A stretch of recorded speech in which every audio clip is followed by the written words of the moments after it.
In this video, I will show you how you can convert a photo to PDF on any iPad. Now, if you have a photo which is saved in the JPEG format and if you want to convert it to PDF, first of all, just open the Photos app. Just select the photo which you want to convert to PDF. For an example, I will select this photo. Now, after you select the photo, then just tap on Share, and from here just scroll down and select Save to Files. Now on your iPad, just select the folder where you want to save the selected photo. Now after you select the folder, then just tap on Save.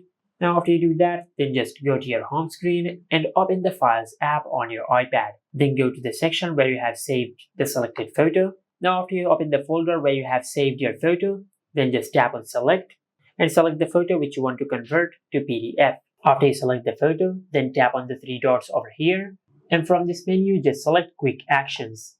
And as you can see, you have the option to create PDF.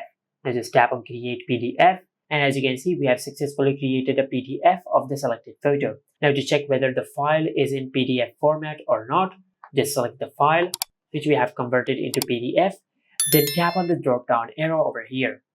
Under the details of the photo, you can see that we have successfully converted the selected photo to PDF document. And this is it. Make sure to like, comment, and subscribe. Thank you for watching.